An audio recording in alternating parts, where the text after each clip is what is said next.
Hello and a very good evening. You're watching the news at 6 on Rajya Sabha television with me, Frank Pereira. Here are the headlines. Finance Minister Arun Jaitley introduces bill on demonetization to make banning of 500 and 1000 rupee notes a law in the Lok Sabha, cites rules to counter Trinamool's claims questioning legality of the bill.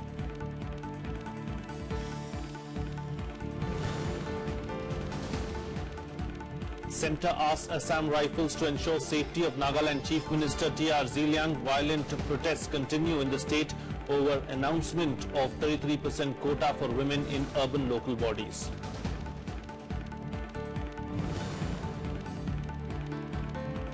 Uttar Pradesh Chief Minister Akhilesh Yadav and Congress Vice President Rahul Gandhi hold second joint roadshow in Agra. 7-phase elections for state's 403 assembly seats to start from February 11th.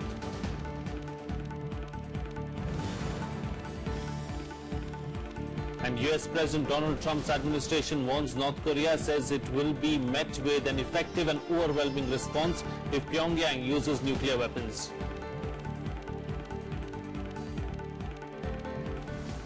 Well, the specified banknote cessation of liabilities bill of 2017 was introduced in the Lok Sabha on Friday.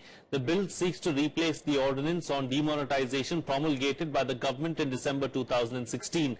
Finance Minister Arun Jaitley introduced the bill that was opposed by the Trinamool Congress. Now introduce the bill. Finance Minister Arun Jaitley on Friday introduced a bill on demonetization in the Lok Sabha to formally make the banning of 500 and 1000 rupee notes a law. The introduction of the bill witnessed sharp verbal exchanges between Jaitley and TMC's Saugata Roy. The Finance Minister cited rules to question Roy's intervention. Kindly read 72.1 and 72.2. No, let me know. Let me just raise the objection on your right to speak and what's the nature of an objection. आप भी तो कुछ उसमें उठाते हो. Please speak. Yes. 72 says, Yes. if a motion for leave to introduce a bill is opposed, the speaker, if it thinks fit, after permitting brief statement from the member who opposes the motion and the member who moved the motion may without further debate put the question. Yes. Provided where the motion is opposed on the ground that the bill initiates a legislation outside the legislative competence of the House, the Speaker may permit a full discussion. Now his objection is, it's not a good bill. That's not legislative competence. But the Trinamool MP did not back down and cited other rules to challenge the minister. He questioned the legality of the bill, saying the decision of demonetization itself was illegal. Because the basic statement by the Prime Minister without any notification on the 8th of November announcing demonetization was illegal. No reference was made to the Parliament.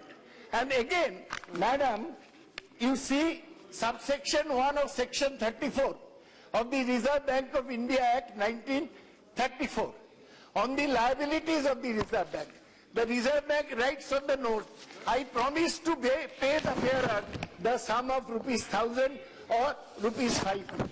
Now, the notification for demonetization should not have been given by the government, rather by the Reserve Bank of India. The Finance Minister dismissed this claim as well, saying the government followed all rules. That because the 8th November notification was not under section 1, let me correct him, he's wrong on that also. The 8th November notification by which high denomination currency ceases to be a legal tender was under section 26(2), which the Reserve Bank of India Act, the Reserve Bank is competent to pass that order. And therefore, he stands corrected on the second ground also. I think it will add to his long parliamentary experience that he is now getting to learn. 100 rupees. After boycotting proceedings for 2 days, the Trinamool Congress has been trying to corner the government on the issue of demonetization. However, the government looks prepared to counter all attacks. Shyam Sundar's report for Rajya Sabha TV. Well, TMC MPs walked out of the Rajya Sabha on Friday. The members protested against the arrest of their Lok Sabha leader Sudeep Bandyopadhyay. They also demanded an obituary reference for the people who lost their lives allegedly due to demonetization decision. Thank you very much, sir. I want to... The Trinamool Congress continued its protest over the arrest of its party leader in the Lok Sabha, Sudeep Bandyopadhyay, for the second day in a row. Raising the issue during 0 hour, Derek O'Brien called the arrest was illegal. His party also demanded that the House should mourn the alleged death of over 120 people caused by the hardship during demonetization. Illegal arrest of our Lok Sabha leader and our MP. We will try again on Monday morning. We want this House to maintain 1 minute silence for the 120 deaths which have taken place. 1 minute. If it doesn't happen, sir, on this illegal arrest, we are walking out. Okay, now. This is walking out, sir. The government hit back at the TMC for raising what it called non-relevant issues. Sir, there is no notice. Sit down. Yeah, okay. This is not 0 hour. Sit down. Yes. What is our? No, he can't raise. He is already out. वो दूसरे सदस्यों का समय खराब कर रहे हैं. नहीं. Yes. केवल ये कह रहे हैं. अरे दूसरे. बोलिए. This led to the TMC members staging a walkout from the house. Okay, Shri Sharad Yadav. Sharad Yadav ji. Sharad Yadav ji. Sharad Yadav ji. The CBI arrested Bandyopadhyay in connection with the Rose Valley chit fund scam. It was the second arrest after actor-turned-Trinamool lawmaker Tapas Pal was arrested for his alleged involvement in the scam. Kriti Mishra, Rajya Sabha TV. Well, let's now get you the latest from the election-bound states.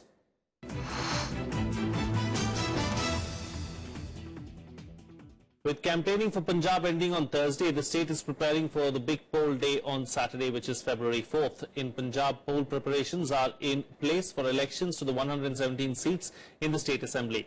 1,145 candidates are in the fray this time. The state will witness a multi-cornered contest on all assembly seats, while the Congress is going alone in 117 seats. Ruling Shiromani Akali Dal and its ally, the BJP, will contest in 94 and 23 seats respectively. New entrant Aam Aadmi Party has fielded candidates on 110 seats and its ally Lok Insaf Party on 7. 6 candidates are in the fray in Lambi in Muxar district, from where Chief Minister Prakash Singh Badal and State Congress Chief Amrinder Singh are contesting.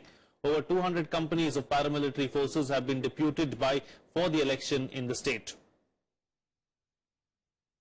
Vulnerable और critical location पे extra paramilitary force as per norm जो election commission की guidelines है उस हिसाब से लगाई है, और उसके अलावा जो हमारे 551 जो लोकेशन है पूरी की पूरी 100% लोकेशन पे हमने माइक्रो ऑब्जर्वर डिप्लॉय किए हैं, जो सेंट्रल आपके बैंक्स के स्टाफ से होते हैं, जिनका काम सिर्फ इलेक्शन प्रोसेस को देखना है। और 270 लोकेशंस पे हमने उसके अलावा वीडियोग्राफी भी करवा रहे हैं, और 116 लोकेशंस पे हम वेबकास्टिंग करा रहे हैं, जो वेबकास्टिंग का सीधा लिंक सीईओ ऑफिस होगा, और वो 116 पोलिंग स्टेशन को वहीं से देख पाएंगे चंडीगढ़ हेडक्वार्टर से। Well, our correspondent Anu Diwan took stock of the poll preparation for the big day in Punjab's Batinda constituency. Let's take a look. 117 assembly constituencies of Punjab will be going on polls on Saturday, for which near about 22,000 polling booths have been prepared, out of which 5,000 are said to be critical. On these critical polling stations, webcasting and a special officer will be deployed along with the paramilitary forces. And on the EVM machine, this is for the first time where photographs of the candidates can be seen, so that if any voter who sees any confusion in the name of candidate can cast his vote after seeing the photograph of his candidate. With video journalist Manoj Anudivan for Rajya Sabha TV from Bhatinda. Well, Uttar Pradesh Chief Minister Akhilesh Yadav and Congress Vice President Rahul Gandhi today held their second joint roadshow in Agra. The two leaders stood atop the vehicle and waved to supporters. The mega roadshow in Agra is an attempt by the Samajwadi Party and the Congress to bulldoze into the minority bastion and claim the Muslim votes.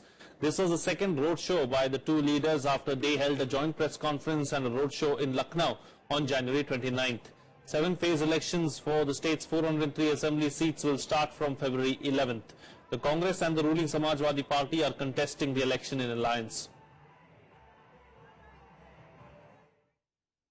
BJP President Amit Shah on Friday reiterated his party's commitment to protect girls from eve teasers.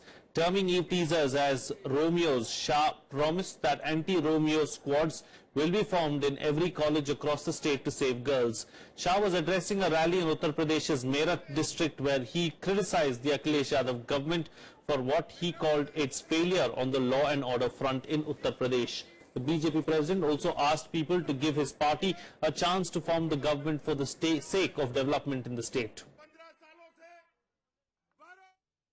पश्चिमी उत्तर प्रदेश में विशेषकर बच्चियों को पढ़ाने के लिए अभिभावकों को दिल्ली में फ्लैट किराए पर लेने पड़ते हैं।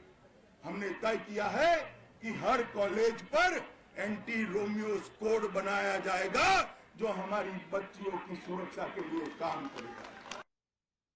BSP Supremo Mayawati on Friday warned the Muslim community once again that any split in their votes will benefit the BJP. Speaking at a rally in Muzaffarnagar, she said if elected to power, the BSP will not let communal riots take place in the state. Mayawati alleged that the BJP government at the centre was implementing the agenda of the RSS. She said communal forces were setting stronger and using the bogies of Gau Raksha, Love Jihad, Desh Bhakti to harass the people. The BSP Supremo also addressed a rally in Etah district. BJP व प्रधानमंत्री श्री नरेंद्र मोदी ने अब तक केवल एक ही अपना खास चुनावी वायदा ये पूरा किया है कि इन्होंने देश में अपने खास चहेते बड़े बड़े पूंजीपतियों व धन्ना सेठों को पहले से और भी कई गुना ज्यादा मालामाल और धनवान बना दिया है, जिनके धन व बल की मदद से ही अब ये पार्टी केंद्र की तरह जहां उत्तर प्रदेश में भी सत्ता में आने के सपने देख रही है, जिसे आप लोगों को कतई भी पूरा नहीं होने देना है।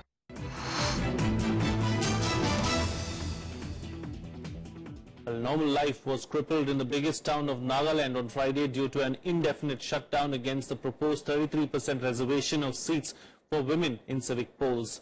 Dimapur town wore a deserted look as people stayed indoors and vehicular movement was off the roads. Educational institutions remained closed as a precautionary measure. In view of the violence, the Kohima district administration promulgated prohibitory orders under section 144 in certain areas including Raj Bhavan, Ministers Hill and Jail Colony. The union government has asked Assam Rifles to ensure the safety of Nagaland Chief Minister T.R. Zelang amid the ongoing violent protests in parts of the state. The protests erupted after the announcement of 33% reservation for women in urban local body polls. Violent mobs went on the rampage in Dimapur on Thursday, setting on fire government offices and vehicles. 5 columns of army were deployed to handle the situation. सबसे पहले नागालैंड को chief minister को बचाना है। जो कोशिशें किया गया और जो कुछ ताकतों ने इस एजिटेशन को अलग से टूल देने का जो कोशिश किया, उसको भी समझने की बात है। पूरा कैबिनेट को इस तरह से अटैक करना और मुख्यमंत्री का निवास पे अटैक करना और गवर्नमेंट इंस्टीट्यूशन के ऊपर में इस तरह का वार करना, ये ठीक नहीं होगा। इसलिए वहाँ के जितने भी सामाजिक संगठनें हैं, सबको भी हम अपील करना चाहते हैं कि सरकार के साथ बैठ करके बात करें और जो भी निर्णय होगा वो मिलजुल करके ही निर्णय करना चाहिए। We are well aware of that and we have taken the due precautions, and I assure from Defence Ministry to the people of Northeast, we are very sensitive about the security of Northeast and we have provided all the arrangement, let it be Army, Air Force. Tribal bodies in Nagaland are protesting over the introduction of 33% reservation for women in the urban local bodies, elections to which have been due for over 16 years. The state government decided to hold the polls following an interim Supreme Court order in a case filed by the Naga Mothers Association seeking a directive for the implementation of 33% reservation for women in ULBs, like in many other states. Nagaland बहुत ही संवेदनशील राज्य है और वहाँ किसी भी तरह से कानून व्यवस्था को बनाए रखना आवश्यकता है और जो भी मदद चाहिए हम देंगे। आसाम राइफल का माल लेके आया था, मैं मणिपुर जाने के लिए आया था, लेकिन 8-9 रोज से बंद होगा ये हमको नहीं मालूम है। कितने दिन से रुके हो? 9 रोज से रोका हूँ। 5 रोज हो गया सर। किस लिए यहाँ रुके हुए हैं? क्या वो क्या लफड़ा है नहीं है सर, वो तो मालूम नहीं चला हम लोग को। बंद कहाँ चल रही है? नागालैंड में चल रहा है सर। 4-5 दिन से आप रुके हाँ sir. The state government on Thursday declared the election process null and void. However, Chief Minister Zelang rejected the demand for his government's resignation following the death of 2 people in the violence. Bureau Report, Rajya Sabha TV. Well, in other news now, 6 days after 2 cargo ships collided near the Chennai coast, resulting in a huge oil spill in the sea, the massive cleanup operation is nearing completion along the Ennore coast. According to the government, the situation will return to normalcy in a day or two. Meanwhile, the Madras High Court dismissed a petition seeking detention of the 2 ships. An LPG tanker and an oil tanker collided at Chennai's Kamarajar port on January 28, spilling thousands of litres of fuel into the sea. The Indian Coast Guard personnel, fishermen and volunteers have been deployed to clear the sludge. Environmentalists claim that the spill is adversely affecting marine life. Today or tomorrow they will complete the whole thing. Till yesterday they have discharged more than 30,000 tons of oil from the damaged ship. So today morning I got the message that they have discharged the total oil from the ship. Our entire volunteers who have come have almost done 80% of the job. Still, whatever and wherever, whatever we are getting aid, it is most welcome to ensure that this thing is speeded up. Well, here's a roundup of the other national news and nationwide.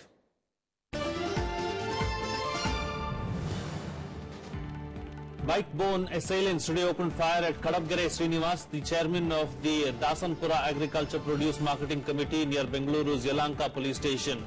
2 people were reportedly injured. CCTV footage is being examined to ascertain the identity of the assailants.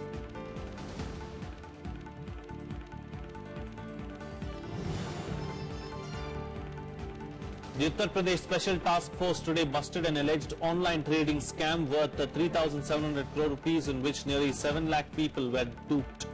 Police officials said that the STF detected the fraud by Noida-based Blaze Info Solutions Private Limited that was operating through an online portal. The Noida-based company's director Anubhav Mittal, CEO Sridhar and technical head Mahesh Dayal were arrested. The task force has also sealed the bank accounts of the company.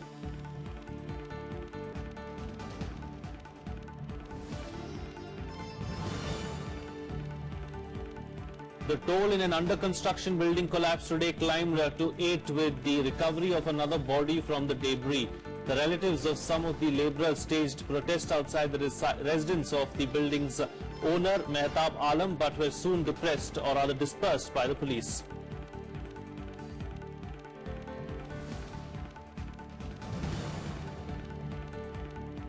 Separatist shutdown against the killing of a militant leader continued to disrupt normal life in Kashmir. Markets remained shut and very few vehicles were seen plying in some areas. Meanwhile, security personnel continued to maintain vigil in the city.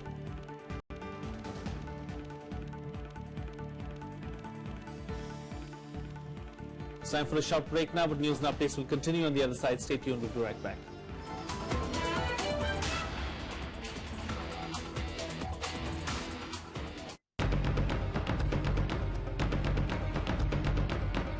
It's election time again.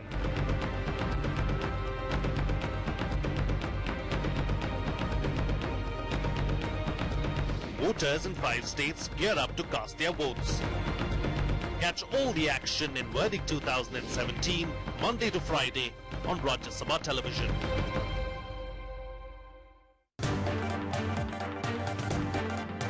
Hello and welcome to Rajya Sabha TV. I'm Amritan Rai. Senior lawyers should spend some of their time for arguing for the weaker section. Lawyers should also have that same social commitment and dedication. There are new schemes under which catchment areas of good lawyers being brought into the system. Discriminating the cooperative sector, doesn't it create a violation of Article 40? Whether cooperative societies and cooperative banks have to be treated as equal is itself a question of equality. Join us as we try to understand contemporary issues related to the Constitution. Watch Constitutionally Yours on Rajya Sabha television.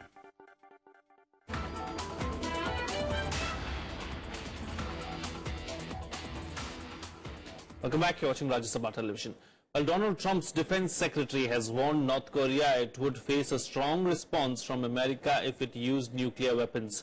Speaking in South Korea on Friday, James Mattis reassured the government in Seoul that the US would retaliate should its northern neighbor launch any attack. Here's a report.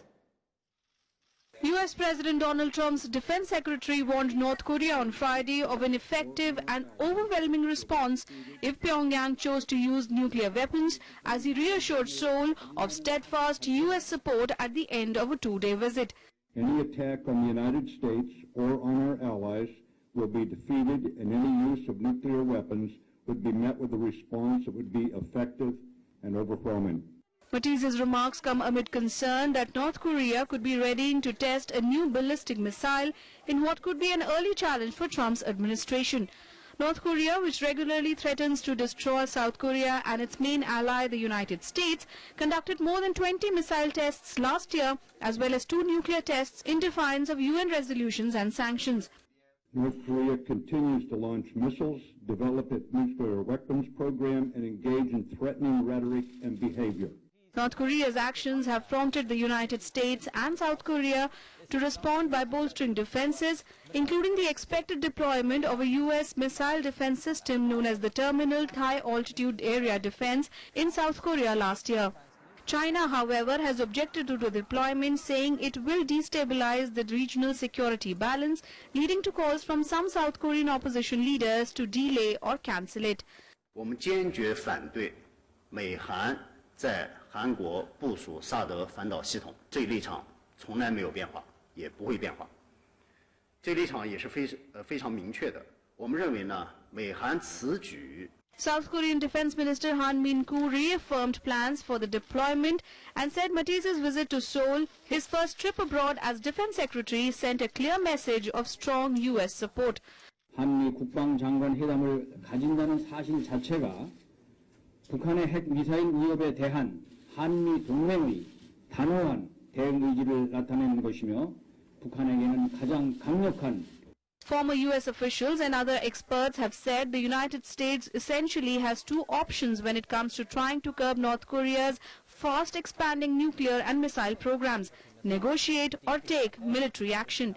Neither path offers certain success, and the military option is fraught with huge dangers, especially for Japan and South Korea, US allies in close proximity to North Korea.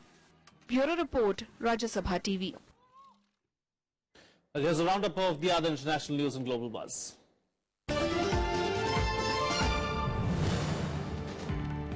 A French soldier shot and wounded a man and armed with a knife after he tried to enter the Louvre Museum in Paris. The state police believe that he wanted to carry out a terrorist attack. The attacker was alive but seriously wounded, the head of Paris police said. The identity and nationality of the attacker remains unknown.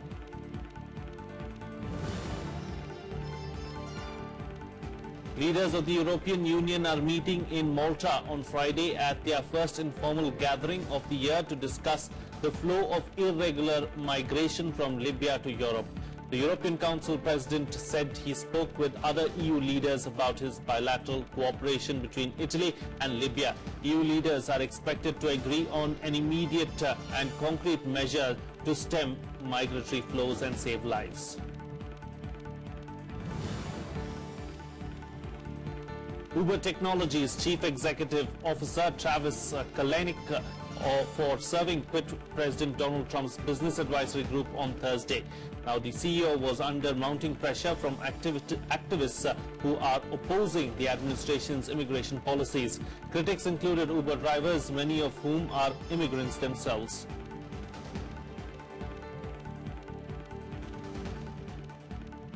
Well, let's now shift focus and bring you up to speed with some sports news. Cameroon defeated Ghana 2-0 in the semi-finals of the African Cup of Nations to set up a title clash with Egypt. Both sides went close to breaking the deadlock before Michael Engadu took advantage of an atrocious defending error to latch on in the opener in the 72nd minute. Cameroon then sealed the match with an injury time goal.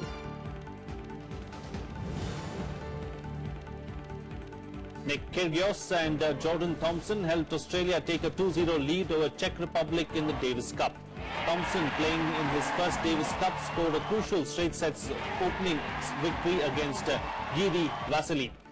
Australia's #1 ranked player Nick Kyrgios then followed it with another straight sets victory over Jan Starkral.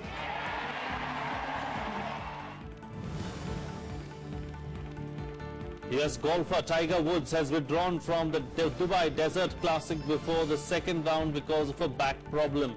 The 41-year-old had struggled in the first round in Dubai as he shot a 5 over 77.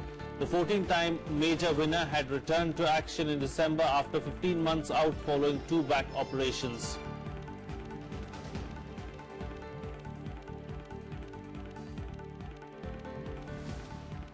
Well, that's it on this edition of the newscast. Have a good evening.